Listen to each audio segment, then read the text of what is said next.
Healing in public.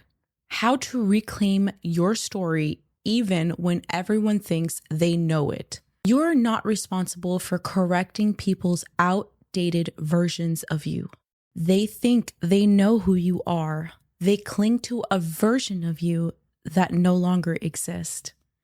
And the more you grow, the more you realize you're not healing in secret. You're healing in front of people who still call you by your old name. You've changed, but they haven't updated the story. And sometimes that's the hardest part of healing. Today, we're going to talk about what it means to heal in public, to evolve while still being viewed through outdated lenses, to rise while others try to pull you back down into the narrative that made them comfortable. Let's get into it. Welcome back to the Get Up, Show Up, Never Give Up podcast, where we don't just talk about healing. We talk about healing loudly. We talk about breaking generational cycles, breaking personal patterns, and rebuilding your life with no permission slip. Even when people around you are committed to misunderstanding you. If you've ever felt like your past was following you around like a shadow, if you've ever felt like you had to prove you've changed to people who still call you dramatic, too much, not enough, selfish, delusional, this episode is for you.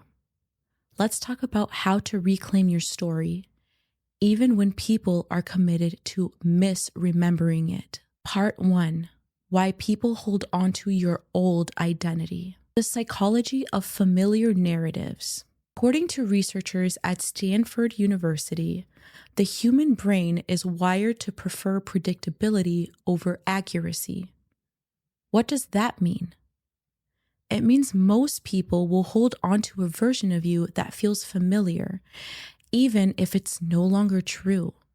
So if you were once the fixer, the quiet one, the crazy one, the reliable one, the screw up, the peacemaker, or the black sheep, they will anchor their perception of you to that role. Not because they hate you, but because updating their idea of you would require them to also change their own behavior. And that, according to cognitive dissonance research, is deeply uncomfortable for most people. The cost of evolving around unhealed people. When you begin to grow, evolve, or heal, people who have not done their own healing will start to feel threatened. Why? Because your transformation challenges their stagnation. Your peace exposes their chaos. Your boundaries highlight their lack of them. A 2021 Mayo Clinic behavioral study found that when one person in a family system begins to break the mold, others in that system may respond with rejection, denial, or sabotage. Not because they want to hurt you, but because they don't know how to handle the shift in dynamics. This is what creates friction. Not because you've done something wrong, but because you're no longer playing the role they assigned to you. The trap of over-explaining yourself. Why you feel the need to prove you've changed. Let's be honest. There's a deep, quiet ache that happens when someone still thinks of you as the person you've already buried. You want to shout, "I'm not that person anymore. I've healed. I've grown. I don't do that. I'm not who I used to be." But here's the truth. The more you try to explain yourself to someone committed to misunderstanding you, the more power you give them over your identity. This is called narrative fatigue, and it's a very real form of emotional exhaustion. Harvard Center for the Developing Mind published a study that showed how people in healing or post-traumatic states experience heightened stress responses when they're forced to revisit outdated narratives just to gain validation. So when you keep saying, "Let me explain myself one more time," you're not just exhausting yourself, you're re-wounding yourself, letting go of the need for mutual understanding. Here's what I want you to hear today. You don't need agreement to move forward. You don't need them to say, "You were right." You don't need them to understand your journey in order for your journey to be valid. Your evolution is not up for a committee vote. And the more you release the need to convince, the more energy you have to continue growing.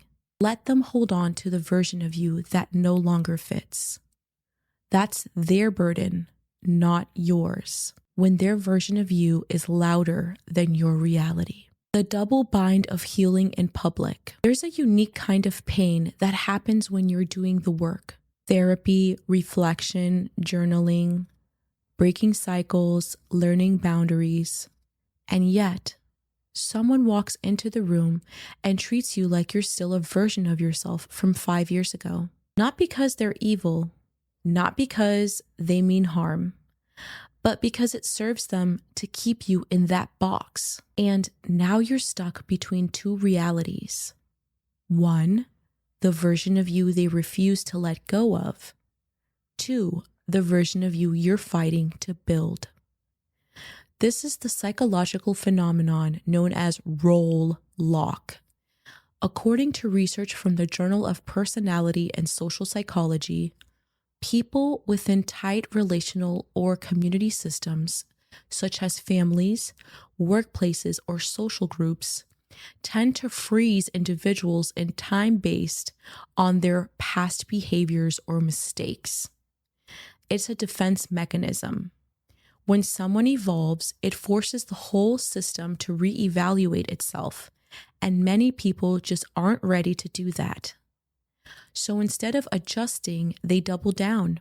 Shame as a weapon to reclaim control. They'll say things like, "Oh, look at you now. You think you're better than us? Remember when you used to do X, Y, or Z? You weren't always like this. Let's not pretend." That's not just a lack of support. That's shame as a control tactic. According to Dr. Brené Brown, a leading researcher on vulnerability, and shame corrodes the very part of us that believes we are capable of change. When someone throws your past in your face, they're not holding you accountable. They're trying to shrink you back into a version of yourself that makes them feel safe. So the next time someone uses your past as a punchline, remember this. It's not about truth. It's about control. The science of narrative identity. Let's talk about something called narrative identity. Harvard psychologist Dan McAdams explains that each of us constructs our identity by telling ourselves a story about who we are, where we've been, and where we are going. But here's the catch. Other people are also building a story about us. And once someone commits to their version of your story, they'll filter everything you do through that lens. You could be thriving, healing, transforming, but they'll still see you through the snapshot they took of you during your worst moment. This is why healing in public feels like an uphill climb.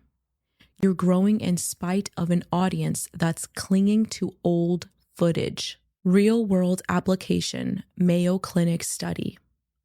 In 2022, the Mayo Clinic published a study about psychological resistance to change in social groups.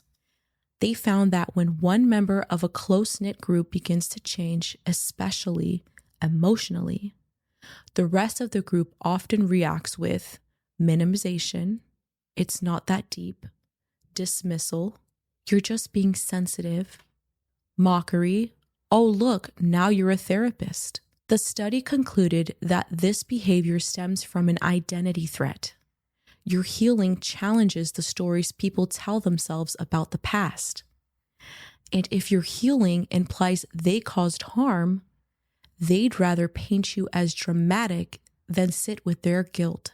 Reclaiming the mic without explaining yourself. The urge to clear the air and why it rarely works. Let's talk about the natural instinct to defend your growth. You want to explain yourself. You want to set the record straight. You want to pull up screenshots, timelines, evidence, and therapy receipts that prove I'm not who I used to be. But here's the hard truth. People committed to misunderstanding you will not be moved by facts. They'll only be moved when their identity allows it. And if your evolution threatens their identity, no amount of receipts will reach them. The neuroscience of resistance. Let's take it to the brain for a moment. According to Stanford University's research on motivated reasoning, when a person's core beliefs are challenged, the amygdala, the part of the brain responsible for emotional responses, lights up as if they're under physical attack. This means that your growth, your truth, can be perceived by others as a threat to their psychological safety. So what do? They dismiss your transformation, minimize your healing, remind you of who you used to be, also they can stay emotionally safe, not so you can be emotionally free. Stop explaining, start existing. Healing in public requires a powerful shift. Stop managing their perception. Start managing your peace. You don't need to argue about who you are, defend the choices that saved you, correct every false version of your story. Because the moment you make peace more important than being understood, you take your power back. Case study, social perception and power narratives. Harvard Business Review published a compelling analysis on narrative control.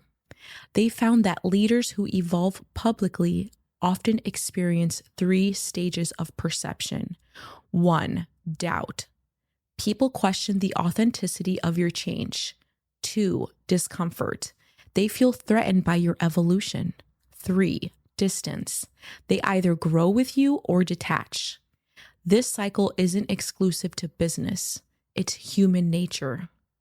When you outgrow your old environment, people will either update their view or they'll unfollow your journey. Either way, that's not your burden. The visibility reclamation method. Let's walk through a 4-step mindset framework I call the visibility reclamation method. This is not about being louder, it's about being truer. Step 1, own the new narrative internally. Write your new story, not a perfect one, an honest one. For example, I used to respond with anger, now I choose to pause. I used to avoid boundaries, now I speak them clearly. You don't need public approval for this to be real. Internal ownership is the seed. Public recognition is the fruit. Step 2, release the audience that refuses to evolve. If someone refuses to acknowledge your growth, stop submitting your story to their approval system. They weren't assigned as editors of your healing. Let them unsubscribe. Step 3, create micro visibility moments. You don't need a grand reintroduction, just consistent integrity. Let your character speak. Let your peace speak. Let your patterns speak. Consistency and truth is more powerful than any announcement post. Step 4, stay rooted when the echoes get loud. When an old version of you is mentioned in a group chat, when an ex-friend tries to invalidate your healing arc, when relatives keep treating you like you're 16, pause, breathe, repeat to yourself, I'm no longer arguing with ghosts. You don't need an audience to be authentic. One of the most liberating things I've ever learned is this: you're allowed to be different, even if no one claps for you yet. Validation isn't the sign of growth. Alignment is. So, walk different, speak different, protect your peace like your life depends on it, because it often does. In the final section of this episode, we'll break down what happens when people never update their script and you stop waiting, how to anchor your identity in truth, not reputation, research-backed ways to move through public discomfort without losing personal momentum, living free in a world that prefers you small, the truth about outgrowing relationships in real time. As you evolve, some people will quietly mourn the version of you that made them comfortable. Not because you hurt them, but because your healing forced them to confront what they've avoided. They liked you when you stayed silent, when you accepted crumbs, when you weren't whole enough to have boundaries. And now that you're speaking with clarity, they're uncomfortable. But here's the truth. You were never created to stay digestible for people who fear wholeness. Growth is not cruelty. Boundaries are not betrayal. And healing is not arrogance. You can outgrow people gracefully, but you do not have to shrink just to keep the peace. Clinical insight, self-concept, and relationship drift. According to research published in the Journal of Personality and Social Psychology, when individuals go through significant self-concept transformation, like healing, therapy, or sobriety, their social circles often go through natural decay unless those around them adjust their perception. Dr. Tara Brach, clinical psychologist and author, calls this the pain of belonging versus the pool of becoming. You can't fully become who you and also stay packaged for who they remember. Anchoring in truth, not reputation. Let's be real. Reputation is fragile. It's based on someone else's memory of who you were, not their understanding of who you've become. So instead of reputation, root your healing in integrity. Let your actions narrate. Let your peace protect. Let your wholeness walk into rooms before your name does. Healing in public, the quiet power principles. If you're healing where they can see you, where they can talk about you, where they can cling to an outdated version of you, here's what I want you to remember. 1. You don't owe access to your process. Transparency is a choice, not a debt. People aren't entitled to your journal entries or your day-to-day milestones. You can post about healing without offering receipts. 2. Let go of the reputation management trap. When your nervous system is regulated, you stop chasing optics. You trust that who you are becoming will eventually speak louder than who they assumed you were. 3. You're allowed to let people get it wrong. Let them talk. Let them assume. Let them speculate. Because peace doesn't beg to be understood.